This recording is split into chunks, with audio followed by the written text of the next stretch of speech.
fueron Esdras y Nehemías, hombres con diferentes antepasados y preparación. Esdras fue un sacerdote, un buen sacerdote, mientras que Nehemías fue un hombre laico, un hombre que trabajaba en el gobierno, se pudiera decir.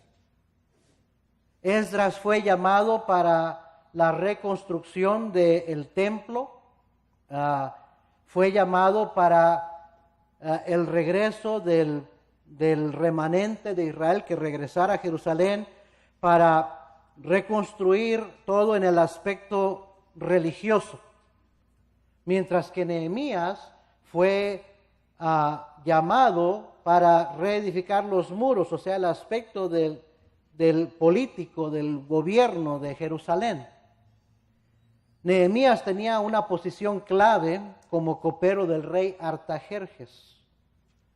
Y algo interesante acerca de este libro de Nehemías, hermanos, es que cronológicamente es el último libro histórico del Antiguo Testamento. ¿Sabía usted eso? La historia de Israel en el Antiguo Testamento ahí termina con Nehemías. Ya no vemos, hay una pausa, ya no vemos nada suceder hasta Mateo.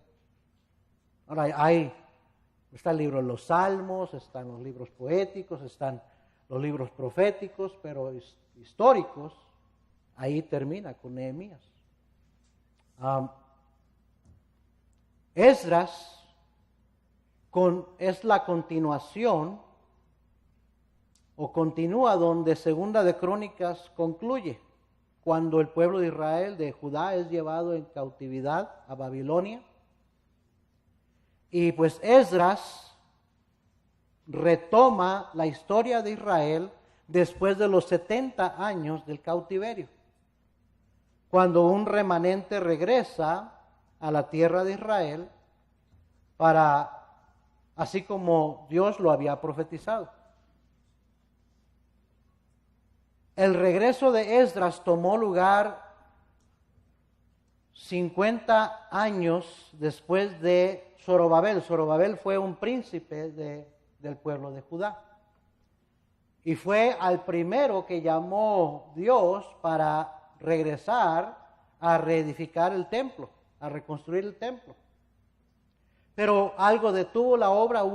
Se llaman que hubo tres salidas o tres deportaciones de regreso a Israel de Babilonia. La primera fue con Zorobabel, y comenzaron la obra, pero cesó la obra y pasaron 50 años hasta que Esdras volvió a venir y continuó y terminó la obra de reconstruir el templo. Y Nehemías fue llamado a regresar a Jerusalén 15 años después de Esdras. Son etapas de periodos de tiempo en el regreso del cautiverio a Jerusalén. Ahora, algo que le digo es interesante, es que ¿cuántos han oído de las 70 semanas de Daniel? Ok. Las 70 semanas de Daniel comienzan con el regreso de Nehemías a Jerusalén para reedificar los muros. Ahí comenzó las 70 semanas de Daniel, las semanas proféticas de Daniel. Mire, Daniel 9:24, deje una marca en Nehemías, ahorita regresamos allá. Daniel, capítulo 9, versículo 24.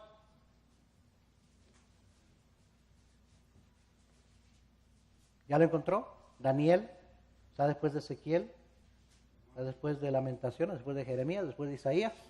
Amén. Ezequiel 9:24. 70 semanas están determinadas sobre tu pueblo y sobre tu santa ciudad, para terminar la prevaricación y poner fin al pecado y expiar la iniquidad, para traer la justicia perdurable y sellar la visión y la profecía y ungir al santo de los santos. 70 semanas. Ahora, son semanas proféticas. Una semana es equivalente a 7 años. Entonces 70 por 7 son 490 años. Amén. Versículo 25. Sabe pues y entiende que desde la salida de la orden para restaurar y edificar a ¿qué? Jerusalén.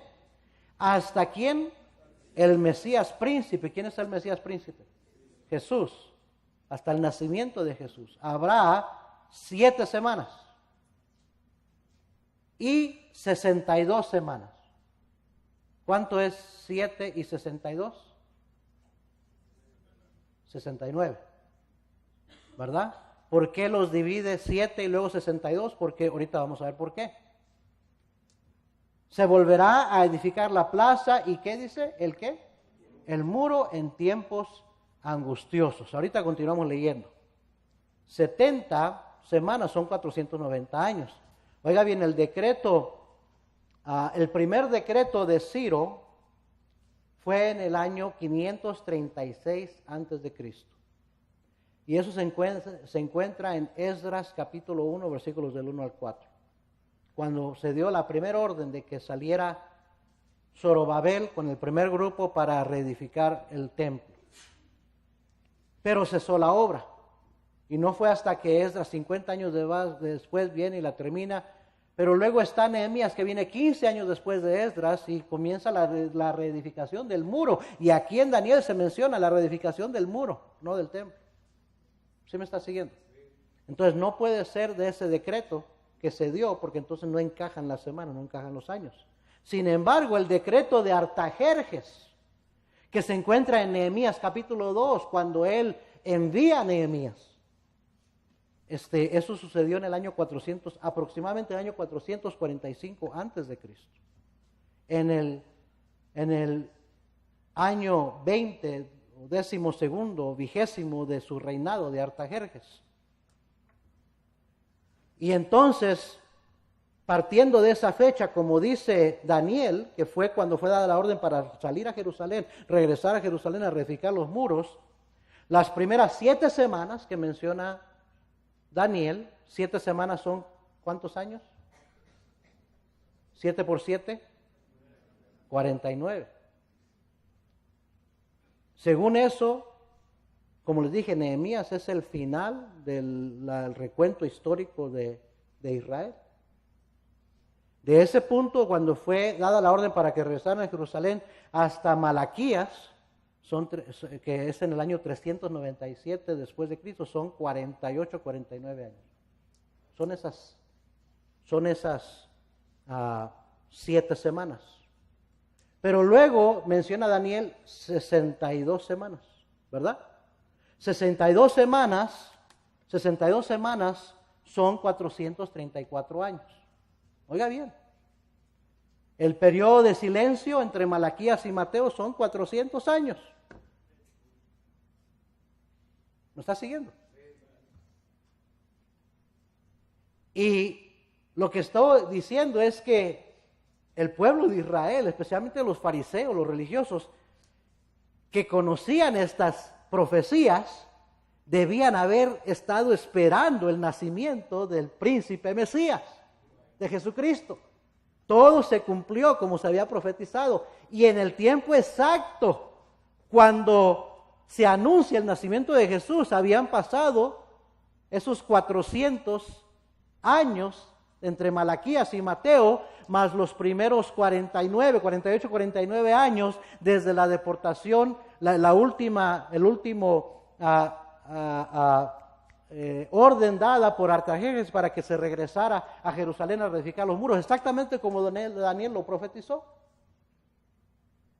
Y luego, ¿cuántos años vivió Jesús en su ministerio terrenal? ¿Cuántos años tenía Jesús cuando murió?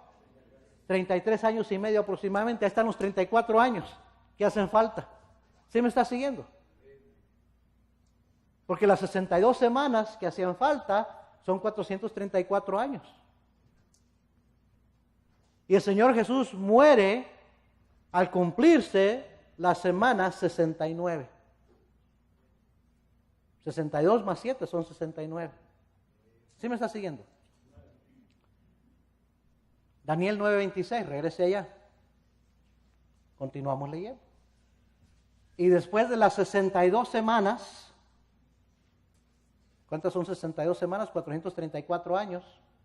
¿Cuántos cientos años entre Malaquías y Mateo? 33 años y medio de la vida de Jesús. Amén. Mire, sin la Biblia no se cumple exactamente las profecías como se dice. Después de las 62 semanas se quitará la vida ¿a quién? Al Mesías, mas no por sí. Y el pueblo de un príncipe que ha de venir destruirá la ciudad y el santuario, y su fin será con inundación, y hasta el fin de la guerra durará las devastaciones. Y luego, después de la... Pero Daniel habló de 70 semanas. Y ya hemos visto que el tiempo se cumple exactamente desde la última salida de Babilonia, regreso a Jerusalén, hasta Malaquías, son esos 48, 49 años. De Malaquías a Mateo son esos 400 años, y luego la vida de Jesús, otros 33 años y medio, son las 69 semanas, pero falta la semana 70, número 70, la famosa semana 70 de Daniel. Dice el versículo 27, ahí está la otra semana. Y por otra semana confirmará el pacto con muchos. Ahora, agarre esto. Daniel, Dios le dio a Daniel el tiempo que sería desde la salida de Babilonia a reconstruir los muros hasta el Mesías, nacimiento del Mesías, hasta la muerte del Mesías, 69 semanas. Y luego ya se brinca a la semana número 70, que se está refiriendo a los 7 años, una semana son 7 años, a los últimos 7 años de la tribulación. Y el tiempo en medio, que es desde que Cristo vino y nació y murió por nuestros pecados hasta la fecha, es un tiempo indeterminado. Porque recuerde que el mismo Señor Jesús le dijo a los discípulos que el Señor no era dado a conocer a ellos los tiempos, sino solo el que sabía era el Padre en su sola potestad. ¿Cuándo iba a regresar Cristo a establecer su reino? ¿Sí me está siguiendo? Pero esa es la semana 70. Ahorita estamos en ese periodo indeterminado, que es el tiempo de la gracia. Han pasado aproximadamente 2000 años. Pero recuerde que para el Señor 1000 años es como un día como 1000 años. Y todavía estamos en el calendario profético, estamos esperando la semana 70. No va a comenzar hasta que Cristo venga por su iglesia. El arrebatamiento, el rapto que se describe en 1 Tesalonicenses capítulo 4. Y una vez que el Señor Jesucristo se lleve a la iglesia, se va a manifestar el hombre de maldad, el anticristo, y comienzan los 7 años de tribulación. Aquí en Daniel 9:27 nos habla de esa última semana, que está dividida en 2 partes, 3 años y medio de una falsa paz y 3 años y medio de gran tribulación. Mire lo que dice el versículo 27, y por otra semana confirmará el pacto con muchos. A la mitad de la semana, o sea, a los 3 años y medio, hará cesar el sacrificio y la ofrenda. Después, con la muchedumbre de las abominaciones, vendrá el desolador hasta que venga la consumación y lo que está determinado se derrame sobre el desolador. Recuerde que el versículo 24 comienza diciendo: 70 semanas están determinadas sobre tu pueblo y sobre tu santa ciudad para terminar la prevaricación y poner fin ¿a qué? Al pecado. Cuando Cristo venga ya después de esa semana número 70, en su segunda venida visible, va a venir a terminar con el pecado. Amén, hermanos. Y expiar la iniquidad para traer la justicia perdurable y sellar la visión y la profecía y ungir al Santo de los Santos. Recuerde que Cristo viene para establecer su reino y viene montado sobre un caballo blanco y en su muslo está escrito Rey de Reyes y Señor de Señores. Y viene para vencer. Amén, hermanos. Es interesante todo esto. Todo eso, esas semanas proféticas comienzan con Nehemías. Ahí comenzó a marcar el tiempo. ¿Me está siguiendo? Todo comenzó con el regreso del remanente del pueblo de Israel a Jerusalén para reedificar los muros. Por eso Nehemías es un libro bien interesante, bien importante, bien clave en la historia en la historia del pueblo de Israel, la historia también profética, en el calendario profético. Nehemías es la historia de reedificación. Después de 70 años de castigo, de juicio por parte de Dios sobre su pueblo, después de que Jerusalén había sido destruida, sus muros destruidos, el templo destruido, quemada la ciudad, y había quedado en ruinas, Nehemías le tocó regresar a reedificar lo que había sido destruido. Amén, hermanos. Creo que nuestro ministerio está en un proceso de volver a empezar a reedificarse. Sinceramente.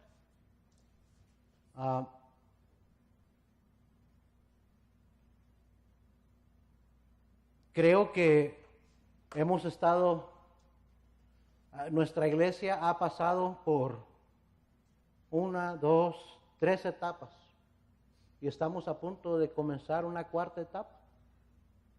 La primera etapa fue su comienzo, los primeros 3 años,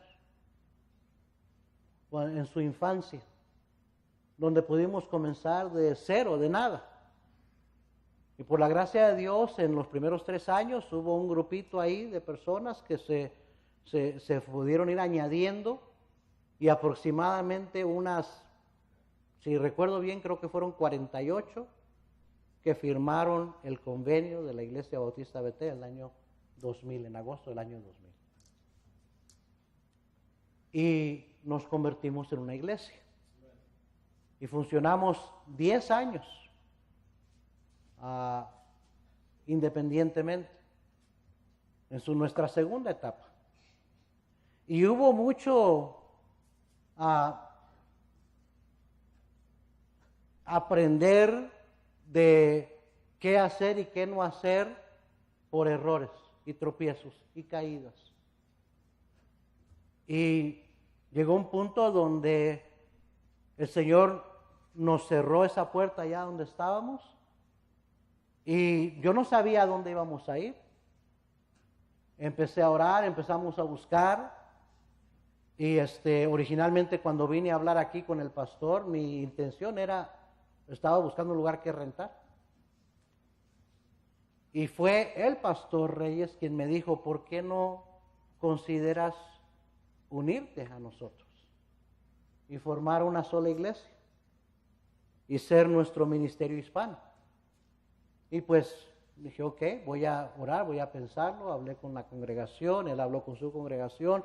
Después de varias reuniones, nosotros vinimos para acá, ellos fueron para allá, y oración y todo, decidimos, ok, vamos a hacer esto. Y en junio del año 2010 vinimos, y oficialmente un grupo de 122 vinimos aquí y nos hicimos miembros de la Iglesia Bautista Nuevas Alturas. Y a fines de julio, el último domingo de julio, literalmente, físicamente nos trasladamos acá y tuvimos nuestro primer servicio aquí.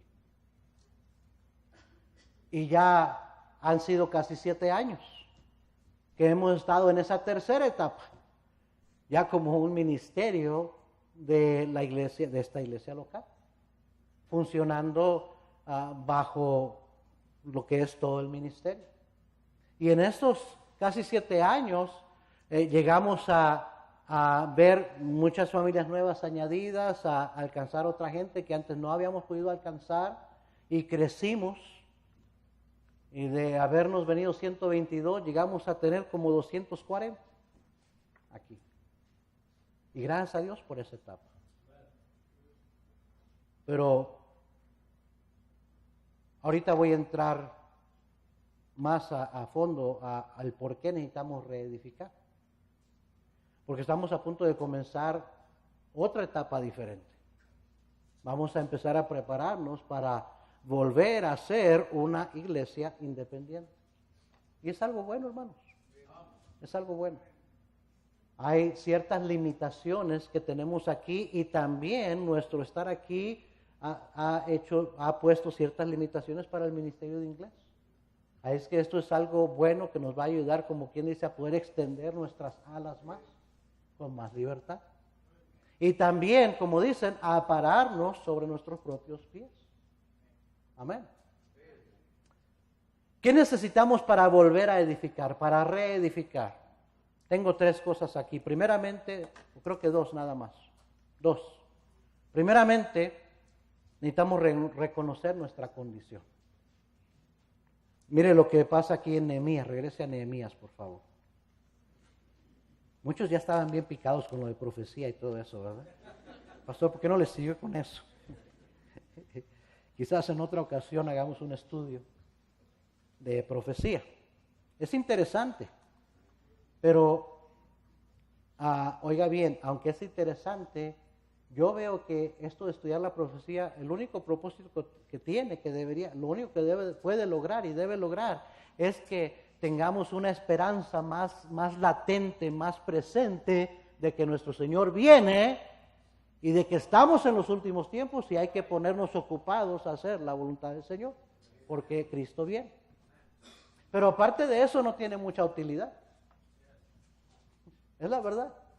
Y hay iglesias que tienen conferencias enteras de profecía, pero de poco sirve que los cristianos estén más cabezones, o sea, que tengamos mucha información y que no nos ayude a motivarnos para hacer algo para la causa de Cristo. Recuerde cuando los discípulos se quedaron viendo al cielo, así como ranas en medio de la lluvia. Ahí se quedaron cuando Cristo fue al cielo. Y el ángel se les aparece y le dice, hey, ¿qué están haciendo viendo arriba al cielo? Hey, váyanse a hacer lo que tienen que hacer. Así como han visto al Señor Jesucristo, y así vendrá otra vez, no se preocupen, Él va a venir como dijo que va a venir. Pero mientras hay mucho que hacer, no nos vamos a quedar viendo arriba. Ay, a ver, ¿cuándo viene el Señor? Amén. Es que quizás hagamos un estudio así, no sé. Es interesante, pero tiene que tener un propósito, algo específico. Mientras, déjeme decirle, este libro de Nehemías es muy importante porque nos da principios para edificar. Más bien dicho, reedificar. Y eso es lo que necesitamos hacer como iglesia.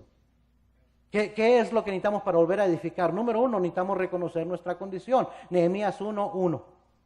Palabra de Nehemías, hijo de Acalías. Aconteció en el mes de Quisleu, en el año 20, estando yo en Susa, capital del reino, que vino Ananí, uno de mis hermanos, con algunos varones de Judá, y les pregunté por los judíos que habían escapado, que habían quedado de la cautividad, y por Jerusalén. Y me dijeron, mire versículo 3, me dijeron, el remanente, los que quedaron de la cautividad allí en la provincia, están, ¿cómo? En gran mal y afrenta. Y el muro de Jerusalén derribado, y sus puertas quemadas a fuego.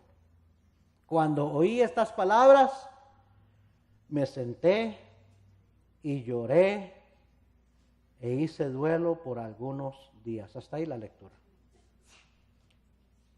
La situación era mala y era triste.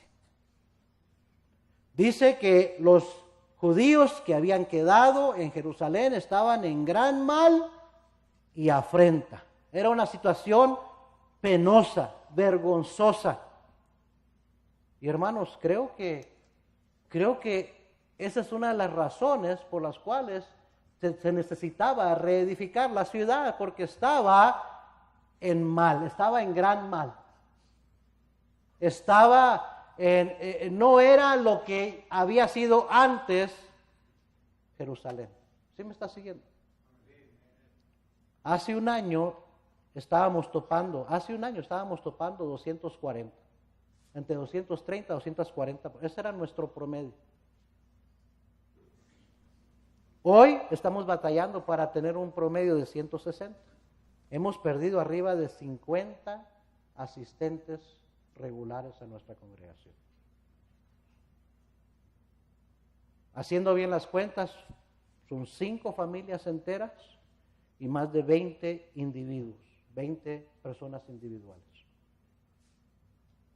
se ha sacudido la estructura de nuestra iglesia. Eso es sin contar gente que han venido a visitar 2 o 3 veces y ya no vuelve. No, esa gente no estoy hablando. Estoy hablando de gente que se congregaba regularmente. ¿Sí me está siguiendo? Algunos miembros de años. Se ha sacudido la estructura de nuestra iglesia, pero yo creo, hermano, sinceramente que nuestros fundamentos ahí están firmes. Amén. El fundamento, si es Cristo, está firme. Pero las columnas de nuestra iglesia necesitan ser columnas. Las columnas representan familias que sostienen la estructura, que ayudan a poder levantar más alto. Y a veces las columnas se debilitan, a veces las columnas se dañan y necesitan ser afirmadas, necesitan atención. Y yo creo que ahí es donde estamos ahorita. ¿Sí me está siguiendo? Primero a los Corintios capítulo 3, versículo 9, mire lo que dice la Biblia con respecto a este tema. Primero a los Corintios capítulo 3, versículo 9. Porque nosotros somos colaboradores de Dios, decía Pablo y Apolos. Nosotros somos colaboradores de Dios. Y vosotros sois labranza de Dios, edificio de Dios. Pablo dice que los creyentes en Corinto los compara con un edificio. Dice, ustedes son labranza de Dios, edificio de Dios. Así es la iglesia. Versículo 10. Conforme a la gracia de Dios que me ha sido dada, yo como perito arquitecto puse el fundamento. ¿El fundamento quién es, hermanos? Cristo, ¿verdad? Se comienza con el evangelio, con el mensaje de salvación. Se empieza a levantar algo. Amén. Y otro dice, edifica encima. Pero cada uno mire cómo sobreedifica. Cada uno mire cómo sobreedifica. La iglesia, míreme aquí, la iglesia es un edificio, una construcción. El fundamento que se puso es el evangelio, es Cristo Jesús. Se está edificando sobre ese fundamento ¿verdad? Los líderes, el liderazgo van programando, van haciendo el programa, van edificando, poniendo a otros a edificar. Estamos edificando juntos, pero últimamente dice, pero cada uno mire cómo sobreedifica. Versículo 11, porque nadie puede poner otro fundamento que el que está puesto, el cual es ¿quién? Jesucristo. O sea, no necesitamos hacer ningún cambio con el mensaje. Con quién es la cabeza de la iglesia, quién es el fundamento de la iglesia, es Cristo. Y lo que he estado tratando de hacer en esta campaña de primavera es recordarnos de que eso es lo principal que debemos estar haciendo. El mensaje de la iglesia debe ser el evangelio. El propósito de la iglesia es alcanzar a los perdidos y poniendo el fundamento en la vida de alguien más. Y el fundamento en la vida de alguien más. Y el fundamento en la vida de alguien más. El día de hoy, esta semana, fueron 12, 13 almas salvas. Es la cuenta que llevamos ahorita. Hoy vino uno a hacer profesión pública de fe, se le dio el evangelio y se le puso un fundamento a su vida ya, sobre el cual necesita empezar a edificar.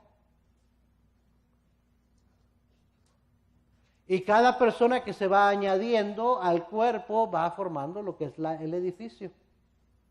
Amén. Pero dice, pero cada uno mire cómo sobreedifica. Versículo 12.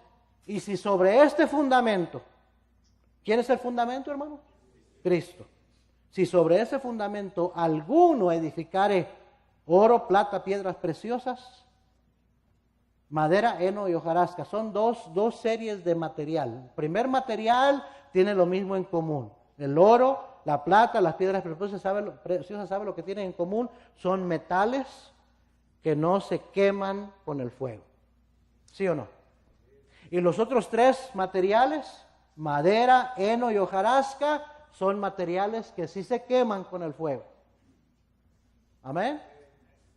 Dice, puedes estar edificando con un material que no se va a quemar, o puedes estar edificando con material que se va a quemar. Por eso dice cada uno mire. ¿Qué significa la palabra mira en la Biblia? Ten cuidado. Ten cuidado cómo estás sobreedificando. Ten cuidado de no estar edificando con el material equivocado y al rato se te va a desboronar todo, se te va a hacer ceniza todo. ¿Verdad? Dice versículo 13, la obra de cada uno se hará manifiesta, porque el día la declarará, pues por el fuego será revelada, y la obra de cada uno cual sea, el fuego la probará. Ahora cuando menciona el día, está refiriéndose al día de que Cristo venga. Últimamente todo lo que hacemos va a ser juzgado por nuestro Señor Jesucristo. El fuego a lo que se refiere es la mirada de llamarada de fuego del Señor Jesús, que Él sabe exactamente si lo que estábamos haciendo lo estábamos haciendo en el Espíritu o en la carne.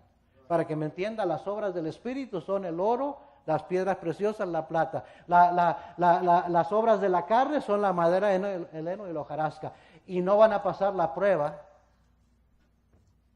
de la mirada, los ojos de llamarada de fuego del Señor Jesús. Se van a quemar. No van a ser recompensadas. Por eso dice el versículo 14, si permaneciera la obra de alguno que sobreedificó, recibirá recompensa. Cristo es el que dice, ¿verdad? Aquí yo vengo pronto y mi galardón conmigo para recompensar a cada uno conforme sea su obra. Amén. Versículo 15, si la obra de alguno se quemare, él sufrirá ¿qué? Pérdida, no pérdida de su salvación, porque mire lo que dice enseguida, si bien él mismo será salvo, aunque así como por fuego. No se pierde su salvación, pero lo que va a perder va a ser la recompensa. Entonces dice la Biblia, cuida cómo estás sobreedificando, mira bien cómo estás sobreedificando. Necesitamos edificar en el Espíritu. El problema, oiga bien esto que voy a decir, el problema es que muchos edifican su cristianismo con madera, heno y hojarasca. Y dice, con el tiempo se va a manifestar con qué material estabas sobreedificando.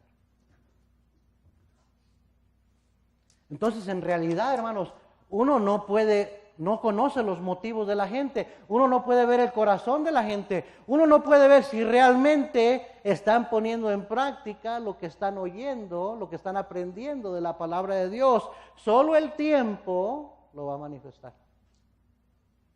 Cuando las obras de cada uno, lo que uno está sobreedificando, cuando se empiezan a desmoronar, cuando se empieza a caer, es como el hombre que edificó su casa sobre la arena, y cuando viene la tempestad y azota a esa casa, y se caerá y será grande su ruina, porque era el que oía pero no hacía.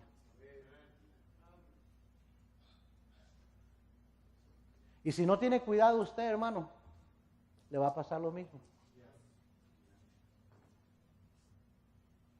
Ahora, cuando empieza a caer esta columna y esta columna y esta columna, pues afecta a todo, se sacude todo, se debilita toda la estructura.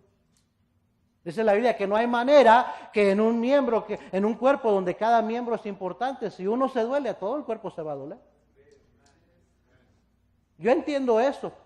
Y nos duele y nos pesa y lo resentimos cuando una familia que queremos o un hermano que queremos de repente ya no está.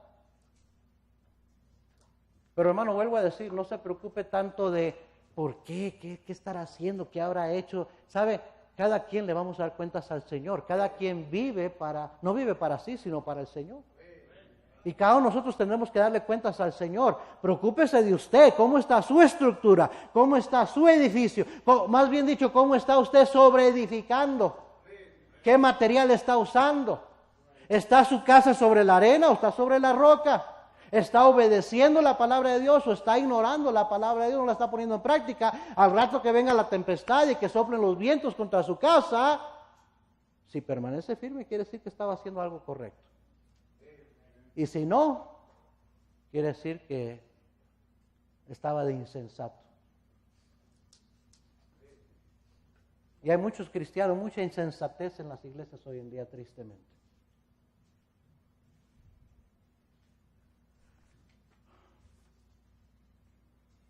Entonces, lo primero para poder reedificar, lo primero que tenemos que hacer es reconocer cómo está nuestra condición. Y Nehemías se dio cuenta que la condición de Jerusalén estaba mal. Y yo no estoy tratando de pintar una pintura de que todo está bien, hermano. Soy el primero en decir, no, no todo está bien.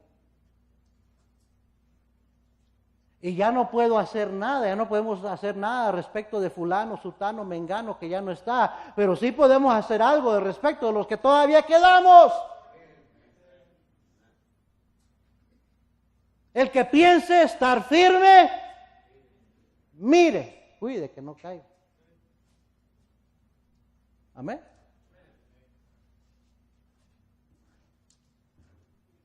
Y más vale que aprendamos de los errores de otros. No somos nadie para juzgar a nadie, no somos nadie para señalar, pero dice la Biblia, pasé junto al campo del hombre falto de entendimiento, del hombre perezoso, y vi cómo estaba su viña, y lo vi y tomé consejo. Lo guardé aquí. Dije, voy a aprender, porque yo no quiero cometer el mismo error.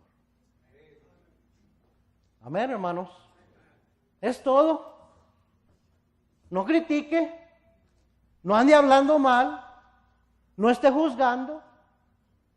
Si es más, si ora, si va a hacer algo, que sea orar. No juzgue, no critique, pero aprenda. Aprenda. Porque el problema no es el fundamento. El problema no es el mensaje. El problema no está con la obra de Dios. El problema es individuos que no están cuidando cómo están sobreedificando. Eso es todo. Amén, hermano. Usted está sobreedificando. Cada uno mire, cuide cómo sobreedifica. Pablo le dijo a Timoteo, Timoteo, cuida de ti mismo. Primero de ti mismo. Y luego la doctrina. Cuida de ti mismo. Asegúrate que estás perseverando en esto que tú debes estar haciendo. Para que tu aprovechamiento sea manifiesto a todos. Amén, hermanos. Pero no estamos muy bien. Hay cosas que necesitan afirmarse. Hay columnas que necesitan afirmarse, que están débiles. Hay columnas que ya no están, que necesitan reedificarse. O sea, lo que si pudiéramos asimilarlo a una construcción, diría, estábamos ya edificando el segundo piso y se nos cayó el segundo piso, estamos otra vez en el primer piso y necesitamos reforzar las columnas del primer piso para poder añadir un segundo piso otra vez, subir a otro nivel. ¿Está de acuerdo conmigo? Porque no es casualidad que precisamente los que se han apartado, los que se han ido, los que han caído, todo esto, eran líderes. Líderes. Líderes que estaban trabajando en edificar. Y gloria a Dios por el trabajo y el esfuerzo de muchos hermanos. No tengo absolutamente nada de qué quejarme. Porque mucho de lo que se ha logrado hacer a través de estos últimos 7 años ha sido por el esfuerzo de algunos de esos hermanos que ya no están. Porque eran hermanos que estaban sirviendo, que estaban activos. ¿Sí me está siguiendo, hermano? ¿Sabe otra cosa que estoy pidiéndole al Señor? Que el Señor nos dé hermanos nuevos y también que ponga el corazón de hermanos que no han estado muy activos a que se pongan a hacer lo que esos otros hermanos estaban haciendo. Qué bendición el esfuerzo que estaban haciendo. Pero hermano, todos necesitamos cuidarnos. Nadie estamos exentos de que el diablo nos agarre, de que nos haga tropezar, de desanimarnos, de apartarnos. ¿Sí me está siguiendo? Nadie. Por eso dice la Biblia, cuida de ti mismo. El que piensa estar firme, cuide que no caiga. Mira que no caigas. Porque Dios te puede estar usando tremendamente, puede estar haciendo mucho para la obra del Señor, pero por descuidar lo más importante, tu corazón, sobre toda cosa guardada, guarda tu corazón. Ahí te agarró el diablo. Por abrirle la puerta al diablo, por darle lugar al diablo en tu vida, ahí te agarró el diablo. ¿Me estás siguiendo, hermano? Y todo lo que sabes hacer, y todos tus talentos y habilidades y dones y toda tu utilidad y tu esfuerzo no son suficientes para prevenir que el diablo no te haga tropezar, no te tumbe, no te desanime. Amén, hermanos. Así es que necesitamos reedificar cosas que se han dañado. Necesitamos seguir poniendo más fundamento, necesitamos seguir predicando el Evangelio. Pero nosotros los que quedamos, necesitamos reforzar nuestra fe. Examinar cómo estoy sobreedificando, con qué material. No vaya a ser que al rato se me venga abajo todo. ¿Sí me está siguiendo? Y ya no tengo tiempo para seguir con lo demás, pero lo voy a decir y ahí lo vamos a continuar. En Nehemías 1:4 dice la Biblia que cuando oyó Nehemías el mal en que estaba su pueblo, dice que se sentó y lloró. Dice, e hice duelo ¿por qué dice? Algunos días. Hermanos, no se quedó sentado llorando. No pasaron días y semanas y semanas y meses lamentando y llorando. Hice duelo por algunos días. Lloré, me pesó, me sentí triste por algunos días. Pero dice, y ayuné y oré delante del Dios de los cielos. ¿Qué necesitamos hacer para reedificar? Mire, esto aplica a un hogar que está por los suelos. Míreme, hermano, a lo mejor su matrimonio no anda muy bien y ha sufrido daños y está tambaleando. Su hogar, su familia, ¿qué necesita para poder reedificar? Hay que reconocer cómo estamos. Amén, hermanos. Hay que ver la condición, cómo estamos. Y si leemos la oración de Nehemías, hay que reconocer por qué llegamos a donde llegamos. ¿Por qué nos vino este mal? ¿Por qué estamos como estamos? Porque no es culpa de Dios. No es porque la palabra de Dios haya fallado. ¿Me está siguiendo? Y segundo, ¿sabe lo que hay que ponernos a hacer? Orar. Orar y ayunar. Si queremos reedificar, si usted quiere reedificar su matrimonio, su hogar, su familia, necesita ver la condición, aceptar su condición como está, reconocer por qué están como están. ¿Y sabe lo que necesita hacer? Ponerse a orar y ayunar. Y empezar a rogarle a Dios. Amén, hermanos. Gracias a Dios que sus misericordias son nuevas cada mañana. Y eso nos dice que Dios es el Dios de la segunda oportunidad. Queremos reedificar y yo creo, hermanos, míreme, que vienen tremendos días en el futuro de nuestra iglesia. Pero si queremos reedificar, necesitamos reconocer cómo estamos, por qué llegamos a donde llegamos y ponernos a orar y ayunar. Y en la oración hay un montón de cosas que necesitamos ver. ¿Qué es lo que incluía la oración de Nehemías?